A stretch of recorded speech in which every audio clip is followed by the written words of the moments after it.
Così cominciamo. Benissimo. Ok. Ehm, ok, bentornata ancora, Andrea, per la nostra terza e ultima conversazione.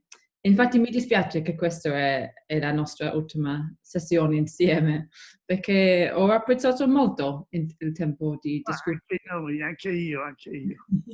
Infatti stamattina mentre stavo preparando per oggi mi sono divertito ad ascoltare a Schoenberg, il quale non ho ascoltato da un po'. Dunque grazie per quel riferimento di ieri.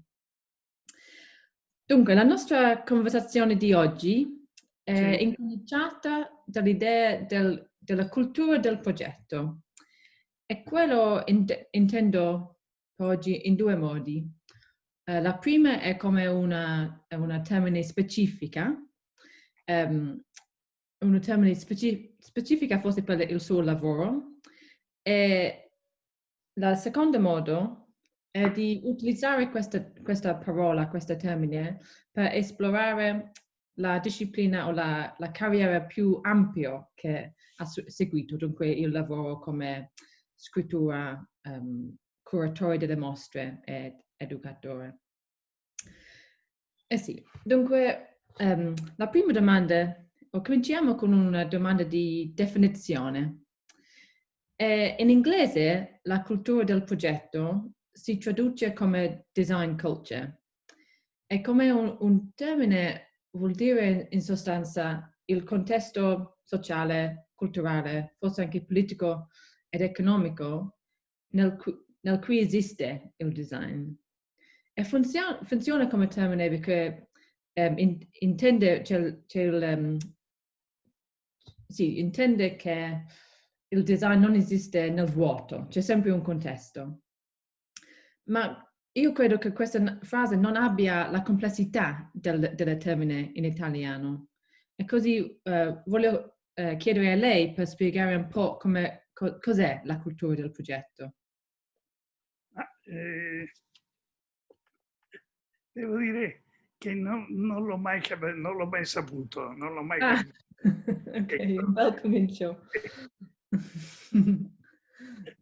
Perché in realtà il modo di lavorare mio, ma anche di altri dell'ambiente in cui si è svolto la mia esperienza, non è mai stato quello proprio professionale, ma Mm, direi è più uno scenario domestico, molto affollato, molto connesso di relazioni familiari, sia con le persone sia con gli animali, cioè non è un'attività separata dalla vita, mm, è una parte molto integrata perché per esempio anche nella nostra storia, nella mia storia, io sono sposato con Nicoletta che è la sorella dell'altro membro degli Archizoom e poi siamo cognati di un'altra coppia che è quello di Dario e Lucia Bartolini e poi cioè c'è tutta una connessione di persone che è una tipica pratica ehm, anche credo ebraica, questo di vivere questa esperienza sempre molto creativa e anche molto ironica. Cioè non, tutti i progetti che abbiamo fatto, perlomeno quelli più significativi, sono sempre stati accompagnati dalle grandissime risate, cioè da una grande gioia di mm, vivere e di imparare. Quindi non è molto difficile distinguere l'attività professionale dal contesto di esistenza, di vita, di esperienza, di mm. cultura. Io credo però che questo avvenga anche in molte altre persone, quello di costituire dei nuclei, dei gruppi molto densi di relazioni sia intellettuali che creative, cioè la professione non è mai esattamente definibile in un termine inglese, cioè Mm. una definizione linguistica precisa, perché cioè, forse io la professione non l'ho mai praticata come tali, cioè sì, poi ci sono incontri, domande, soluzioni, proposte in rapporto a delle domande, delle esigenze che mi sono state rivolte. Però generalmente poi questa relazione si ribalta, cioè è un'attività che diventa quasi indipendente, almeno nel migliore dei casi, quando c'è una dimensione esplorativa più ampia, che non Mm. è mai perfettamente circoscritta al rapporto funzionale. Quindi questo è sempre stato una maniera di vivere appunto una generazione esagerata, dove abbiamo vissuto molto felicemente, in grande divertimento, l'esperienza del progetto. Quindi non è esattamente, non è facilmente definibile. Anche in italiano è difficile definirlo, mi sembra. E Sì, anche sembra che è un grande lusso di stare in una generazione esagerata così, sì, la possibilità di avere questa gioia continua è una bella cosa. Così anche mi sembra che non solo una cosa fosse una caratteristica ebraico, ma anche italiano, nel senso che l'azienda familiare è sempre una cosa quando si parla dell'economia italiana, non so, Pirelli, Fiat, Alessi, tutte queste aziende sono stati almeno all'inizio sì. della famiglia.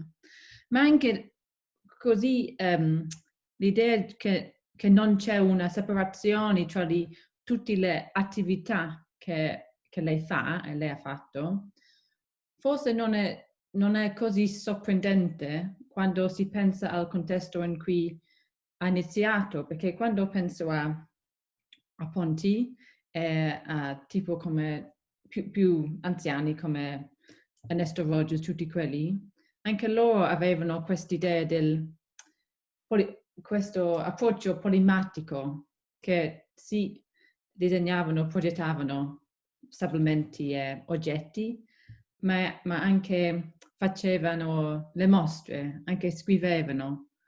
Dunque per lei è una cosa che ha sempre pensato di fare come architetto, di fare tutte queste attività diverse di scritture anche fare le mostre Sì, così.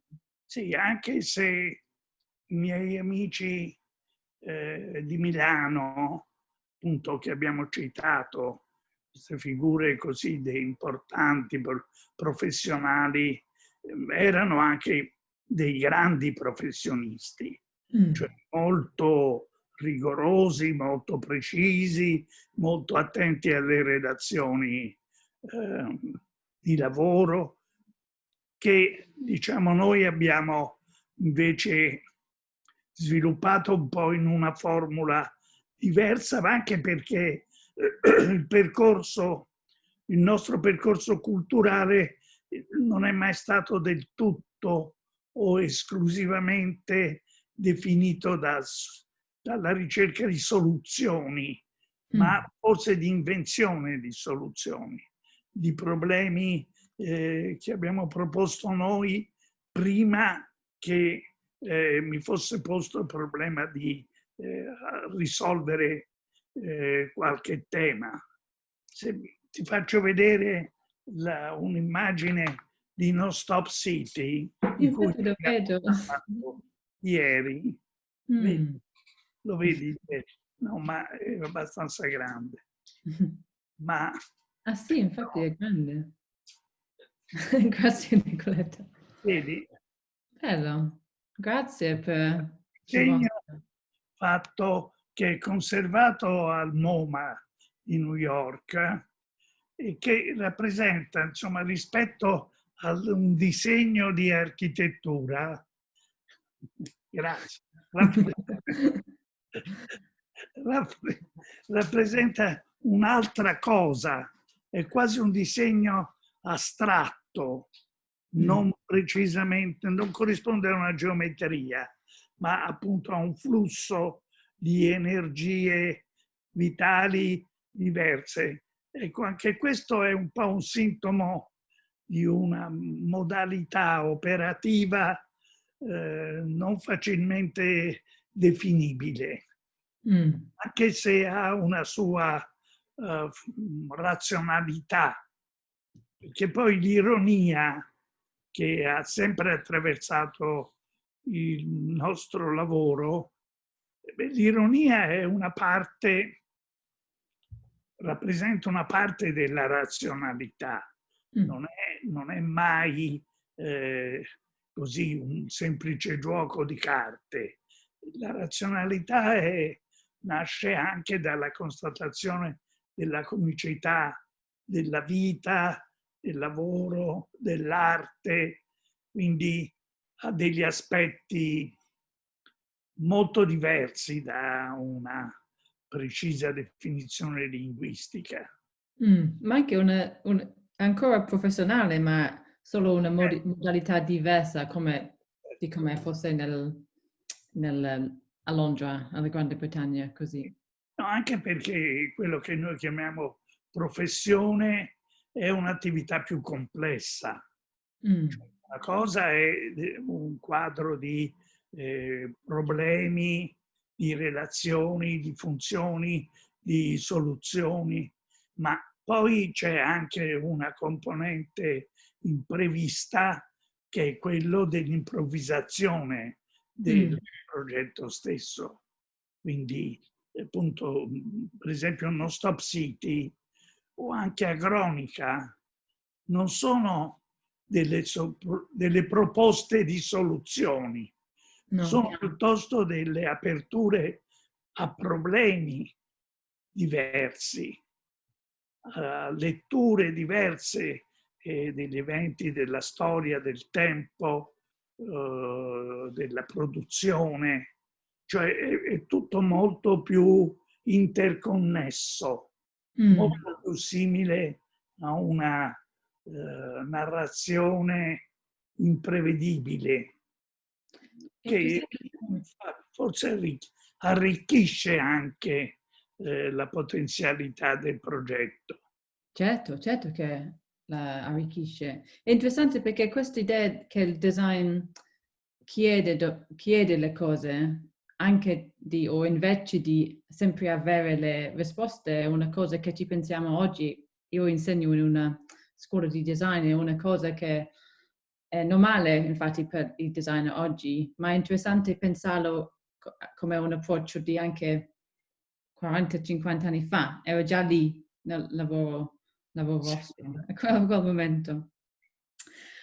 Ok, dunque così vorrei parlare o cominciare con una di queste attività, di questa grande energia, di questi grandi conflussi, e quello è la scrittura.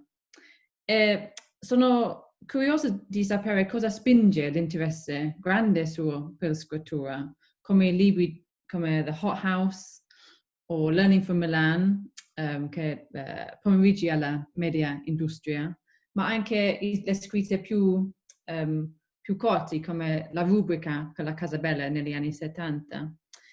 E cos'è per lei che si attrae della parola stampata? Offre qualcosa di diverso che progettare gli oggetti, per esempio?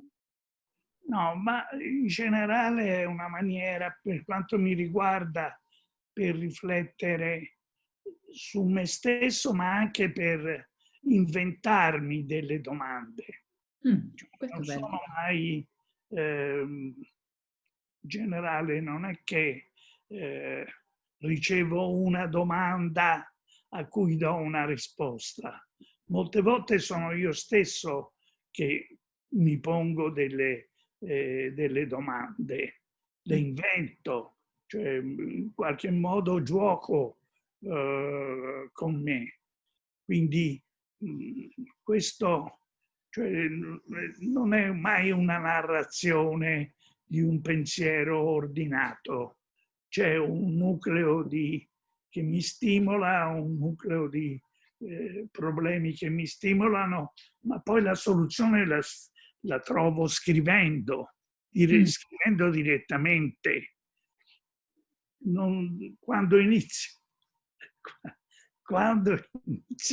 a scrivere, in generale, non so esattamente quale potrebbe essere il percorso.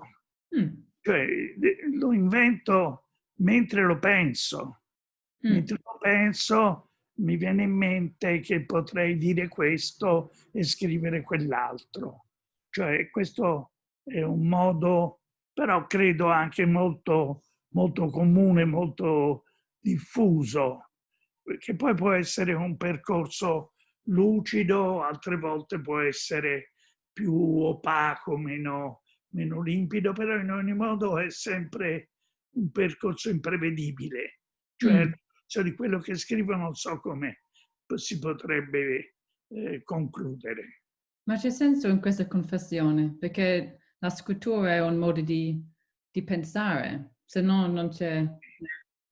anche io lo trovo importante così. E anche mi lamenta, se questa è una parola italiana, un po' che ci sono troppi designer, almeno qui, che pensano che progettare e scrivere sono due modi diversi ma anche incompatibili. Ma infatti io spero di no, che sono solo due modi diversi che ci aiutano o aiutano l'altro a pensare, a comunicare.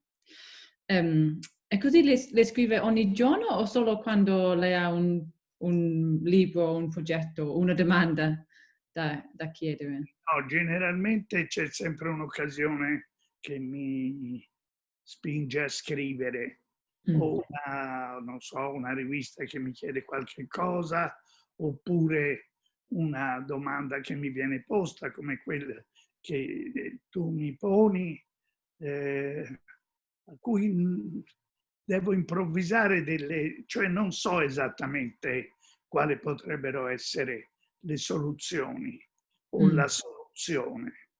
Mi interessa sempre, le domande mi interessano sempre, perché non conosco bene le soluzioni.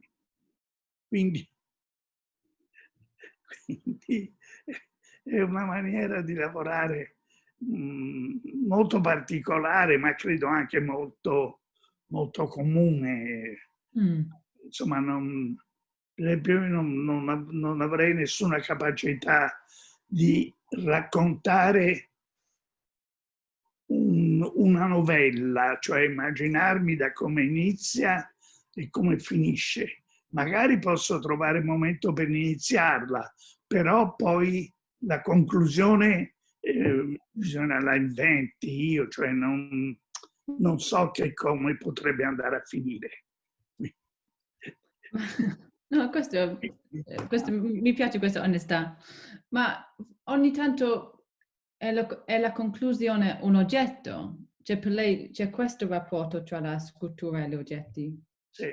Sì, no, io infatti poi provo a cominciare a disegnarlo e mentre all'inizio non so esattamente cosa potrebbe essere, magari parto da un punto e poi vado a un altro e poi alla fine trovo degli stimoli, delle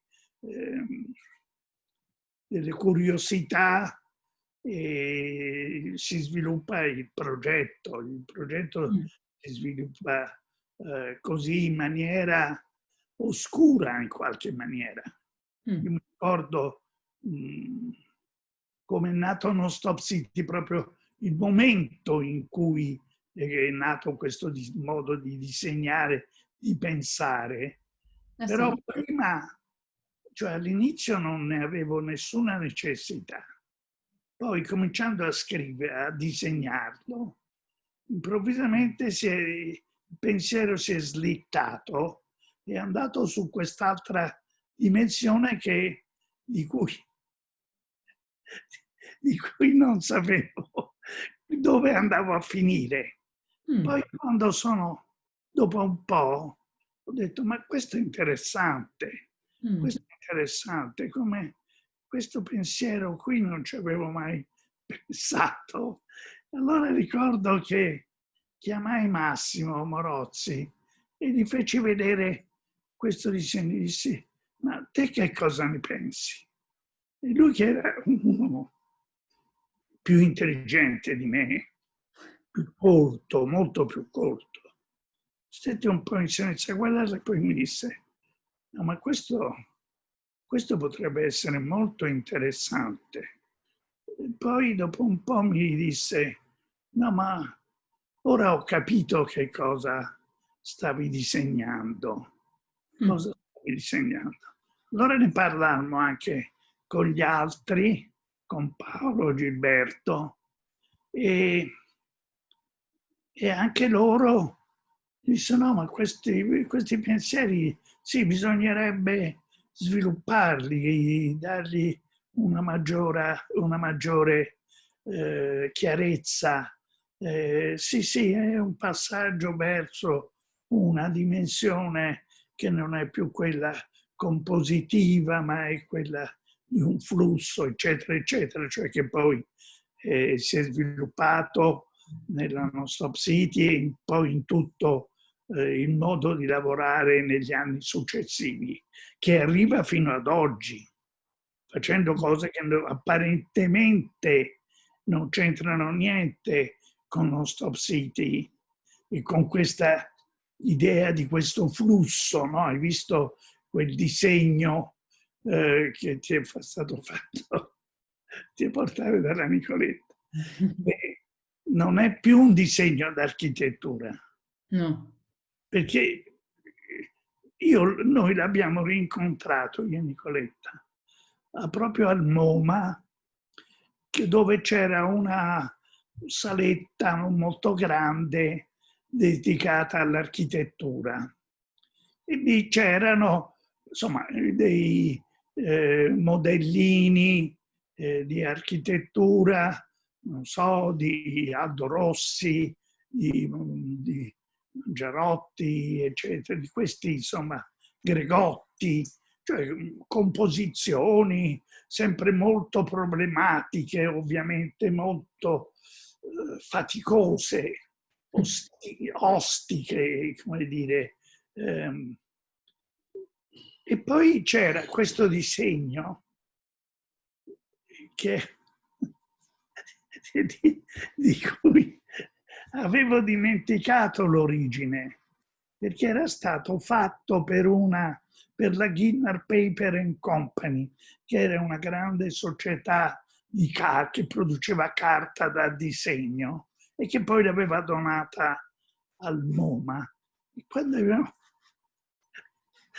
abbiamo visto questo disegno che tu hai visto adesso, siamo rimasti assolutamente sorpresi perché è così limpido, così vuoto, no? Privo di tutto questo sforzo faticoso del costruire. Invece c'è dentro tutta una sua razionalità, una sua immagine di metropoli limitata, eccetera. Per cui ci dette una grande consolazione vedere questo disegno dimenticato nel senso così proprio del singolo oggetto, non era più facilmente identificabile. No, io rido durante queste riflessioni. È veramente un bel ricordo per lei, ma anche c'è senso perché questo disegno ha un status, ha un ruolo completamente diversa, ha una Sì, visione del mondo completamente diversa di questi altri. totalmente diverso. Sì, sì, Questo, questo modo di ridere, che può sembrare, come dire, così anche un po' di provocazione,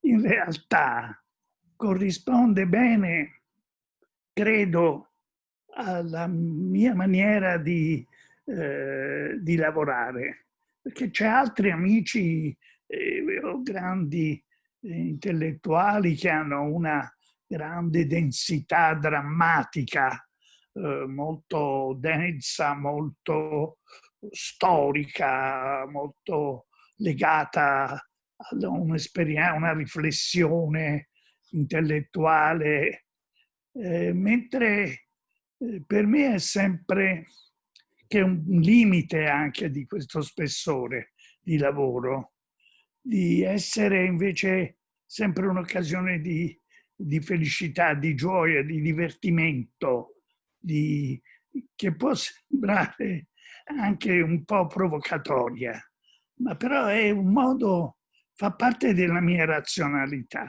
Mm. Perché io Sì, non sono irrazionale, non posso dire di essere un irrazionale.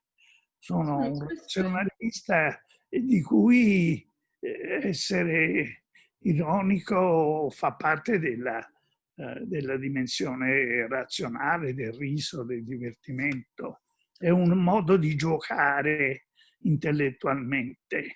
Esattamente quello, perché stare, non so, o piacere ridere o la gioia non è lo stesso di non stare intellettuale o colto. Infatti fa parte di quello, è un molto bello modo di stare nel Sì, mondo.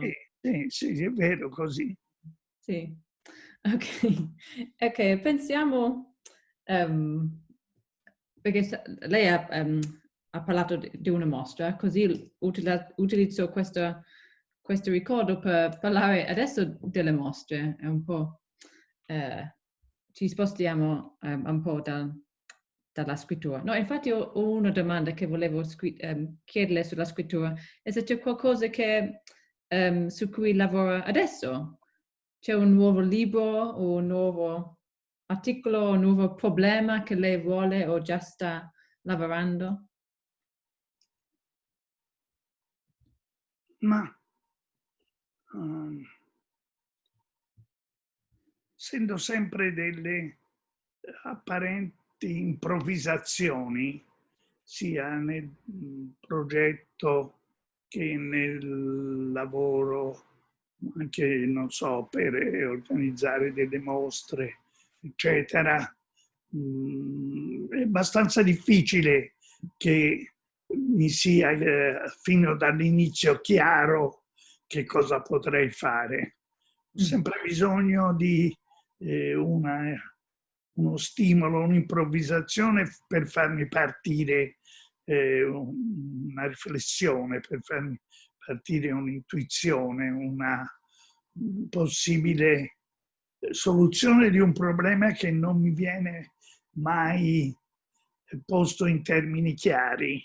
Mhm. E quando scrivo, non so, per una rivista, oppure anche è capitato per scrivere diversi libri che possono anche essere definiti come dedicati alla storia, Mhm. per esempio introduzione al design italiano, eccetera. Anche lì io sono partito senza avere chiaro che cosa volevo esattamente rappresentare. Poi Mm. scrivendolo tutto diventa un po' più chiaro, comincio a interessarmi, comincio a giocare mentalmente con le... anche se sono cose molto serie, cioè non c'è Mm. niente da ridere. Però questa assenza di riso fa parte di un... e anche quello è un gioco, è qualche cosa di mentalmente sconosciuto. Quindi è difficile spiegare poi i metodi di lavoro, Mm. non Oh, saprei neppure oh, esattamente quali sono. No, ma ha detto che è importante lo stimolo, è un stimolo esterno, anche una commissione o qualcosa che, non so, si legge, non so, nel giornale, c'è sempre, anch'io trovo così, c'è qualcosa che si legge e poi, non so, anche 15 giorni dopo si viene in mente qualcosa per esplorare. Ok, dunque sì, adesso mi interessa un'altra parte grande del lavoro suo e quello è in inglese curating o la cura delle mostre. E anche questo ha una storia particolare dell'Italia, credo, perché lei ha curato tante mostre, ma questa è stata un'attività chiave anche per numerosi architetti italiani. E questa sembra storicamente un po' di una mancanza forse di commissioni per gli stabilimenti costruiti, non per lei forse, ma per altri architetti, ma anche le opportunità che offrono la fortezza della struttura espositiva in Italia, penso alla Triennale, per esempio, ma anche il patroncino delle gallerie, degli industriali, cioè in paragone, non so, ad altre culture di design o culture del progetto, c'è un particolare contesto per le mostre e gli architetti in Italia. Eh sì, dopo quel pensiero. Così vorrei chiedere cos'è delle mostre, di curare le mostre che le interessa. Sì, ma sono naturalmente casi molto diversi perché ci sono le mostre che io faccio con il mio lavoro, presentando il mio lavoro in una mostra che è abbastanza diffuso. Poi però c'è altro tipo di mostre che sono dedicate a altri temi o a altre persone, ma in qualche maniera poi questi due modelli diversi diventano un modello unico. Cioè, anche la mostra su altre persone, come non so, possono essere stati per Ettore Sozzas o per altre occasioni in triennale. Alla fine ho bisogno di diventare mie. L'unica maniera per organizzare una mostra è quello di inventarla, dove io apparentemente non c'entro niente, ma però l'unica maniera, credo però che tutti i grandi curatori, molto più anche professionali di me, eccetera, alla fine poi espongono sempre se stessi, anche attraverso il lavoro di altre persone. C'è sempre un ritorno verso l'autorappresentazione, l'autoritratto. Ecco, l'autoritratto è tipico, cioè si usano oggetti che non sono miei, si raccontano episodi che non sono legati alla mia esperienza, però poi alla fine diventa una mostra dove io ho fatto, diciamo, anche un dono a qualcuno. Cioè gli ho regalato un'immagine che prima non esisteva del suo lavoro, una chiave di lettura diversa, e questo mi attrae, mi diverte molto. È un gioco di cui ignoro la soluzione, però alla fine magari viene fuori una mostra originale che però non riguarda il mio lavoro professionale, ma solo intellettuale, creativo, che io stesso scopro quando comincio la mostra, scopro delle soluzioni che non avevo previsto. Sì, mi piace questa lettura quasi psicologico della curatore, nel senso che ha detto che è un autoritratto, questo è interessante, anche perché io che veramente non sono una grande curatrice, anch'io ho fatto alcune mostre, mi piace molto come un processo molto creativo, molto, sì, molto creativo. Infatti ho visto, sono 2016, la neopreistoria, neopreistoria, questa è la triennale, ovviamente uno dei suoi mostre. E quella, pensando a quello che ha detto e anche pensando a quella sua storia, per lei quel tema era un'opportunità di rivisitare il concetto del primitivismo, scusami, non riesco a parlare oggi, o era qualcosa che ha stimolato questa mostra? Sì, beh, questa mostra è nata insieme a Keniara, che è questo giapponese, Mm. un grande Oh, sì, personaggio sì, sì. con cui abbiamo cominciato a riflettere su questo, sull'idea di fare una grande mostra in triennale. E poi, cominciando a realizzarla, a pensarla, ma all'inizio non era per niente chiaro che cosa volevamo fare. Mm. Però poi l'allestimento, la messa in scena, poi le parole, i nomi, e poi è venuto fuori un tessuto che, sì, l'idea del neoprimitivismo come tema di una grande mostra si è manifestato poi tutto con grande chiarezza, anche perché appunto questo amico era una persona di grande intelligenza, cioè ha dato un contributo geniale a questa mostra. Mm. Dopodiché poi io ho scritto l'introduzione, la spiegazione di che cosa pensavo, però alla fine della mostra, cioè quando la mostra è terminata è risultato chiaro Mhm. qual era l'origine di questa mostra, qual Mm. era il tema di riferimento, questa idea di una modernità molto, una contemporaneità molto simile a quella della condizione dell'uomo primitivo, che non ha un passato né un futuro, ma solo un presente continuo, di cui abbiamo anche parlato.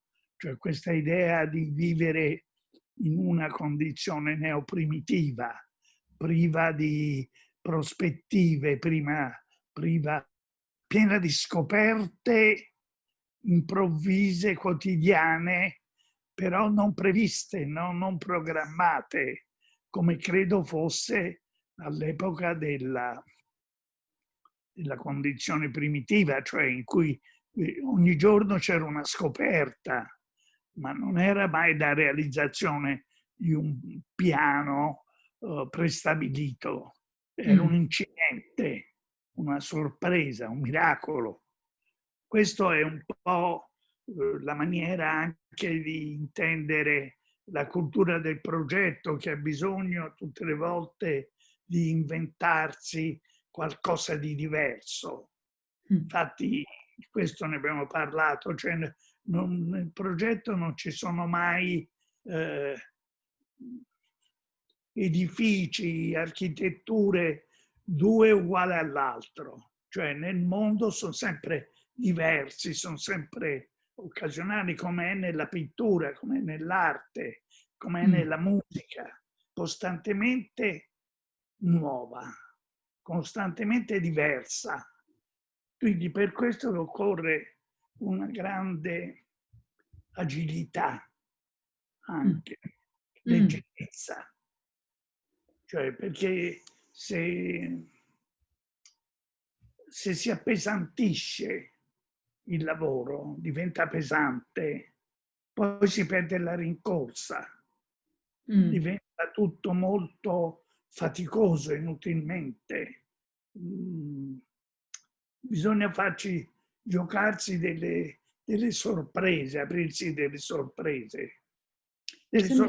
anche molto serie, Mm. anzi, in generale sono tutte molto serie, non sono dei giochi inutili.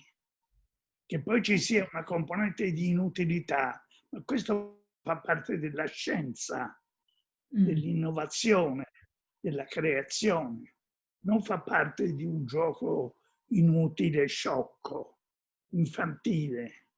Cioè facendo questo si invecchia anche, perché non è un'attività in realtà facile, semplice, è No. un'attività complicata. Mm. Sì, infatti, I mean, ha detto, ha usato la parola agilità e mi sembra che questa è una abilità molto importante per gli architetti, per i designer, perché il mondo sta cambiando ogni giorno e Eh, così deve rispondere, deve anche stare in avanti a questi cambiamenti per pensare. E così pensando precisamente quella mostra alla Triennale e sì. pensando alla domanda che ho chiesto prima con la scrittura, c'è anche questo rapporto con l'attività di curare e di progettare, perché penso al 2016, dunque l'anno di quella mostra, e anche l'anno in quale ha creato The Planks serie per la galleria Friedman Bender. Sì. Di dunque, quel progetto c'è questo eco, diciamo, del neoprimitivismo. E quella è quei due progetti erano in parallelo in qualche modo o si informano o è almeno non so, una coincidenza? No, ripetimi però, scusami, questa domanda. Oh, Cioè, scusami, è solo che mi sembra che nello stesso anno, e forse trovo sì, qualcosa troppo semplice o diretta, ma mi interessa che in un anno, nello stesso anno, ha curato questa mostra sulla tema del neopreistoria e poi ha tornato a questo tema anche negli oggetti, nella serie sì. Plank. E mi interessa, o sono curiosa di sapere se c'era una Sì, sì, connessione. sì, sì. No, ritengo siano strettamente collegati, Mm. perché nascono difatti animali domestici. Animali domestici rappresenta dei tronchi di albero, cioè una condizione spontanea di lavoro. Non è mai una corrispondenza razionale, è sempre un'esplorazione Mm. primitiva. Quindi in qualche maniera sono strettamente collegati. Ok. E anche le cose che sto facendo adesso, i disegni che sto facendo, sono molto, molto simili. Ah, ok. Questo mi sembra una preziosa squadro piccolo nel lavoro. Sì. Grazie. Però questi disegni qui da proporre a Marmenda Ok. avvengono mentre contemporaneamente invece sto facendo tutt'altra cosa che è delle immagini continue di un burattino, di un Pinocchio, Mhm. naso Mhm. lungo, e ne ho fatti quasi 100 di questi disegni, Ah, ok. che anche questo è un non stop, Mhm, mhm. in maniera, cioè qualcosa di cui non capisco bene a cosa Ancora. serve, dove va dove va a finire, però forse l'unica maniera per lavorare è quella di non sapere esattamente dove si Certo. va a finire. Mm. Ma questo anche nello scrivere è importante non sapere esattamente qual è il messaggio finale.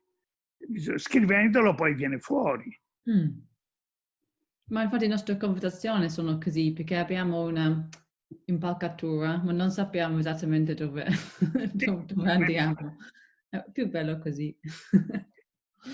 E infatti un'altra, dunque il terzo elemento, diciamo, del suo lavoro ampio, di cui vorrei chiedere oggi, è l'educazione, come un altro spazio, un'altra tipologia della pratica. E lei ovviamente non è stato solo uno studente, ma anche un educatore e anche qualcuno che ha creato il terreno per altri ad imparare con il Domus Academy, ma anche con il ruolo come presidente dell'interior design presso il Politecnico fino al 2009. E infatti a questo punto devo dire che io stavo una studentessa a Milano nei primi anni 2000 e ho seguito uno dei suoi corsi che mi ha lasciato una grande impressione. E così non immaginavo mai a quel punto di parlare con lei così oggi. Ma non parliamo di Leo. Io mi interessa cosa è di interessante per lei dell'educazione, di creare questi ambienti o questo spazio particolare della scuola di design dove idee, generazioni diversi si incontrano. Sì, beh, diciamo che per esempio il nostro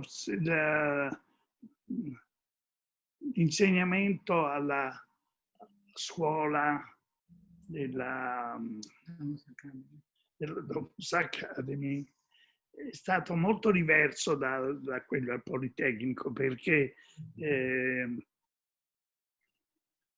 lì alla Domus Academy c'era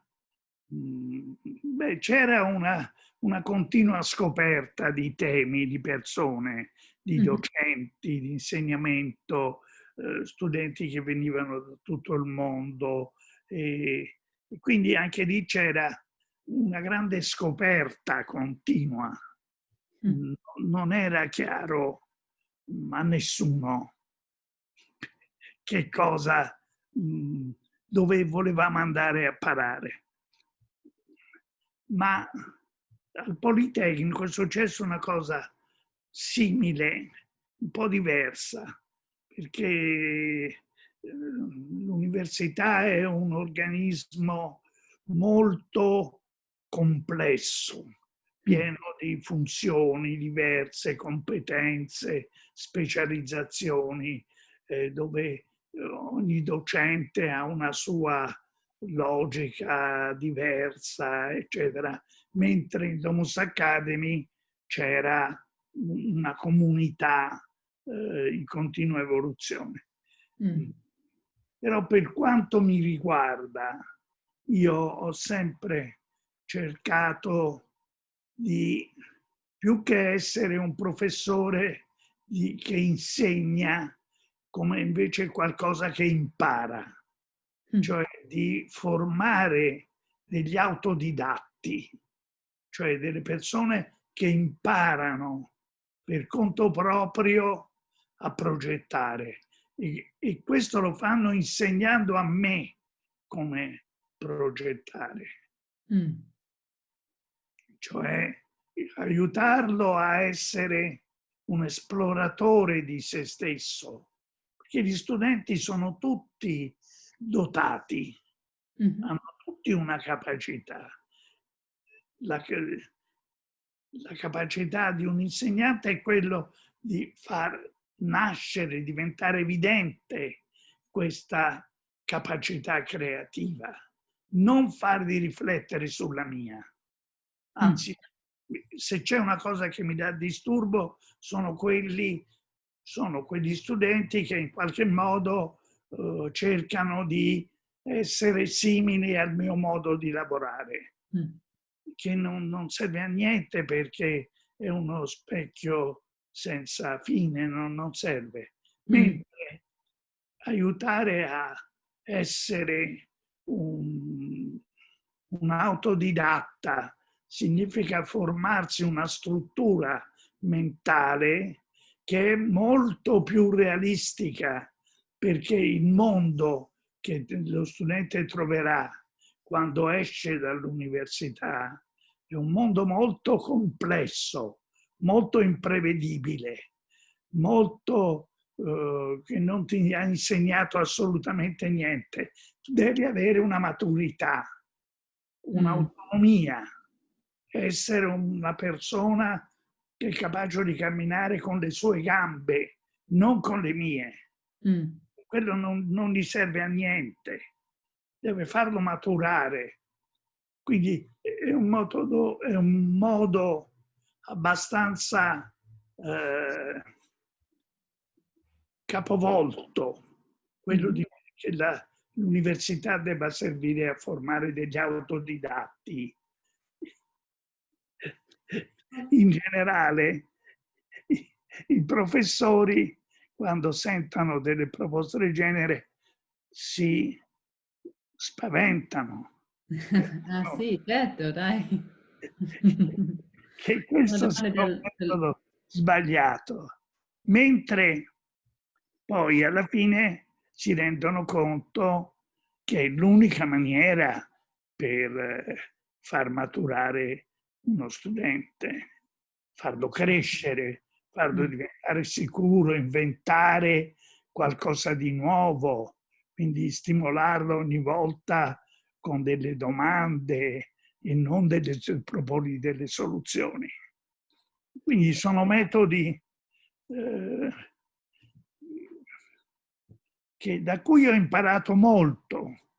Sono procedimenti da cui ho imparato molto perché non c'avevo niente da insegnare, ma tutto da imparare. Ma questa è una grande... È sempre stato così, cioè dal punto di vista scolastico io sono sempre stato un disastro, un disastro.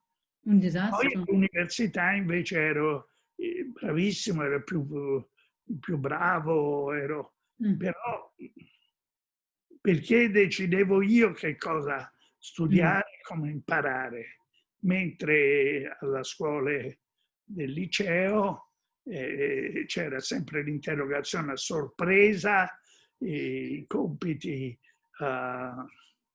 programmati, cioè era tutto un gioco terribile di pericolo, di errori, di spaventi, eccetera, e quindi non funzionava. No, L'università funzionava benissimo, perché ero io che imparavo, non erano i professori che mi insegnavano. Mi sembra che questa mentalità da parte dell'insegnante o professore all'università, anche lo studente è molto importante per capire la particolarità del rapporto tra insegnante e studente, anche, come ha detto, l'importanza di stare dell'autonomia e anche la curiosità, che questa è una grande cosa. Ma questo ha bisogno di molta umiltà dalla parte del professore. E immagino tutti quei professori che si spaventano, questo fa parte del problema. Cioè, Sì. nel senso di stare un esperto anche vuol dire non c'è sempre un'umiltà con quello, ma lei sì, c'è questo senso. Ok, siamo quasi, credo, alla fine. Così ho troppo cose da chiedere, ma c'è una persona di cui vorrei parlare prima di finire. E questo è anche un modo di tornare a un tema della nostra prima conversazione, il soggetto dei modi di operare. E nei anni 60, 70, 80 lavorare al gruppo era una cosa molto importante per lei, dunque alchimia, Archesum. Ma mi sembra che dopo quel periodo, diciamo, è più un lavoro da solista in qualche modo. A parte forse del ruolo di Nicoletta nel suo lavoro.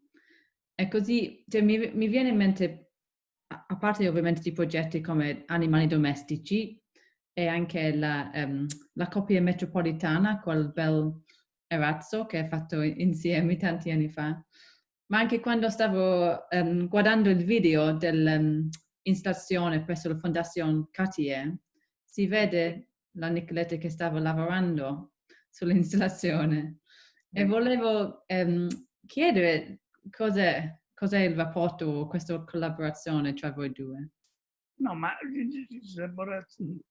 la collaborazione tra noi due è derivata da quel modo di lavorare che c'era già nell'architettura radicale nel gruppo Archizomma, perché appunto lei era sorella di Massimo Morozzi e poi era la sorella di Dario Bartolini, la moglie di Dario Bartolini, cioè Lucia Morozzi, cioè c'era tutto un convivio, un convivio di relazioni in cui il lavoro anche si scambia, si stimola sia nel gioco che nella ricerca, nelle domande, nelle soluzioni.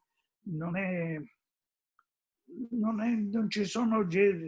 c'è mai una gerarchia definitiva, ma un gioco che prosegue una crescita intellettuale importante, anche basata su delle differenze complete di cultura, che Nicoletta è molto più colta di me, ha una memoria straordinaria, io invece sono sempre, perdo sempre la memoria, l'ho sempre persa, continuerò a perderla, ma però questo, io non parlo inglese, non l'ho mai studiato, cioè non lo so. Lei sa l'inglese e il francese, il giapponese scritto e parlato, cioè casi abbastanza rari. Legge tutti i libri più imprevedibili, una cultura molto ampia, molto seria di letteratura, di storia, eccetera, mentre io non ho, in vita mia, questo non è un paradosso, io non ho mai letto un libro di architettura o di design. Ah sì? Ah sì? Solo all'università perché dovevo fare qualche esame. Però non mi è mai interessato perché o parlavano di cose che già conoscevo e quindi non mi serviva, oppure erano cose che non conoscevo e quindi non mi stimolavano, mi davano anche un po' di disturbo. Cioè, mentre poi leggere pochi libri è come leggerli tutti, non è così importante. È un po' una metodologia alternativa, cioè i libri o si leggono tutti oppure non si leggono. Cioè, che vuol dire? Non è che vuol dire essere ignoranti, No, no, vuol no. dire avere un altro procedimento di creatività, un altro che non so esattamente quale sia, né il mio né il suo, però questo avviene. Dunque sono due modi di, non so, due tipi di conoscenza o Sì. che sono compatibili. Solo che vedo tutti questi libri dietro a lei. Sì. Questi sono i miei. Questi sono le Ok. Nicoletta. Mentre io, questi sono tutti i miei libri sulla storia del design. Infatti non li leggo mai in realtà perché non ho mai tempo. Ma sì. Così. Ok, siamo veramente alla... E poi diciamo questo rapporto è anche un rapporto d'amore, quindi non è semplicemente di collaborazione professionale. Certo. Quindi è tutto molto più, è tutto molto meno chiaro. Mm. No, ma questa è una molto, molto bella cosa di avere qualcuno con cui ogni giorno si può pensare, sì, pensare a pensare al mondo così. Ok, dunque così ho una domanda ultima, visto che siamo proprio alla fine. Questa è una domanda più del futuro. Cos'è che lei vuol fare ancora? Lei ci ha mostrato per un secondo un progetto su cui sta lavorando adesso, ma ci sono, non so, progetti, idee che vuole esplorare o sfide del nostro mondo un po' in crisi che si interessa o cos'è per lei per il prossimo capitolo? Sì, sì, no, la domanda l'ho capita, ma non c'è una risposta, perché molto è basato sull'improvvisazione. Quindi, per esempio, quando dicevo che ho fatto 100 disegni di un burattino, ho cominciato che non mi era chiaro, non mi era chiaro, infatti non ho capito perché, cosa mi serve fare 100 disegni di un burattino. Però poi quando l'ho fatti ho capito che invece facevano parte di un racconto senza fine che potrebbe continuare all'infinito. E,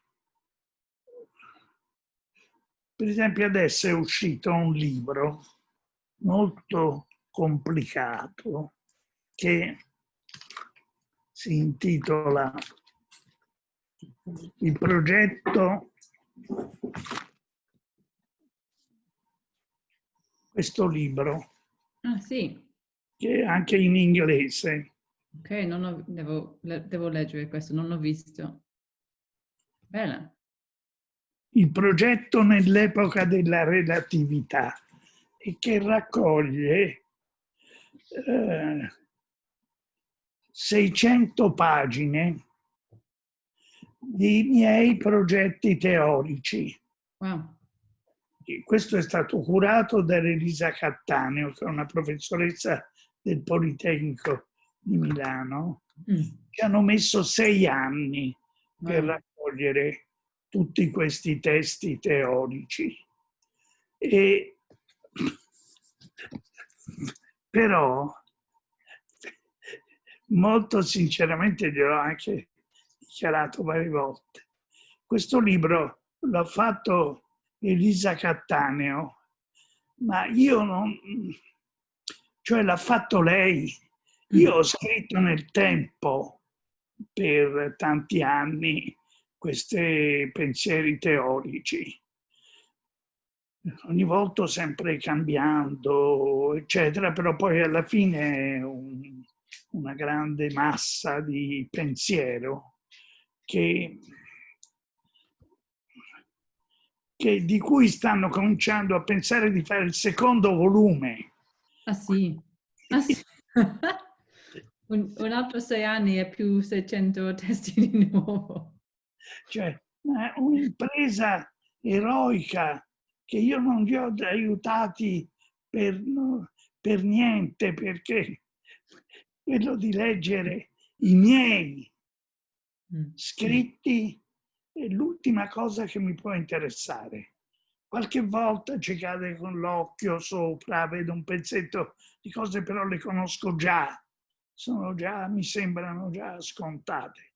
E invece c'è molta curiosità verso questo tipo di raccolta così gigantesca, 600 pagine, con un'introduzione fatta da Charles Vardheim, che è il dean dell'Harvard University, quindi un testo molto importante, cioè di molti contributi di altri teorici, di storici, molto molto concentrati su questo tipo di raccolta di narrazione. È un po' anche è una non stop anche questa, cioè avanza, potrebbe continuare in un secondo volume, ma anche in un terzo, perché per esempio io è da moltissimi anni che tengo una rubrica fissa sulla rivista di Interni. Ogni mese mi chiedono un pezzettino, una piccola introduzione, un disegno, un'immagine. E questo lo faccio da tantissimi anni, non so da quando, ma veramente da tanti. E poi c'è sempre la minaccia di raccoglierli tutte queste introduzioni. La minaccia. E farne un altro volume non stop. Ma questo però non potrà succedere perché è un'impresa dal punto di vista editoriale, veramente un'impresa gigante, richiederebbe 10 volumi, eccetera. Quindi qualcuno deve cominciare adesso, è quello che diceva questo. Ma questo c'è senso per me che certo che c'è tutto questo interesse sul lavoro, è ovvio, ma anche c'è il desiderio di creare l'archivio del suo lavoro. È molto bello che ci sono questi che lo fanno per noi, che vogliono sapere sempre di più. C'è una... Sì, ma anche Nicoletta è impegnata in questo a ricostruire un archivio. Poi c'è a Parma, c'è l'archivio storico del mio lavoro, che è una quantità enorme di lavoro, di pensiero, di progetti, modelli, disegni. Tutto questo avviene, è una maniera probabilmente anche per dimenticare, per superare la memoria, l'assenza di memoria, la pigrizia, l'assenza di memoria produce questo tipo di difetti, di problemi, capito? Cioè, in che senso? no, nel senso, per esempio, l'archivio di Parma è una dimensione smisurata di idee, progetti, messaggi, eccetera, che in qualche maniera è un modo anche per rimuovere questa memoria. Perché è una piccola scatola, tipo un grande edificio, ma contiene la storia così. Sì. Come? Per te è un modo di... Sì. Non per gli altri. Sì, no, è un modo mio, ma questo però, diciamo, è sempre successo nel lavoro delle persone, quello di, insomma, o uno ha una grande memoria oppure non ha una grande memoria, sono equivalenti le due cose, non è che siano indispensabili, ci può essere poi altre soluzioni ancora. Questa è così, però poi c'è persone che hanno una grande memoria, riescono a organizzare l'archivio, Nicoletta, altri collaboratori. Lorenza. Sì. Lorenza. Mia figlia Lorenza, cioè, che si appassionano di questo lavoro così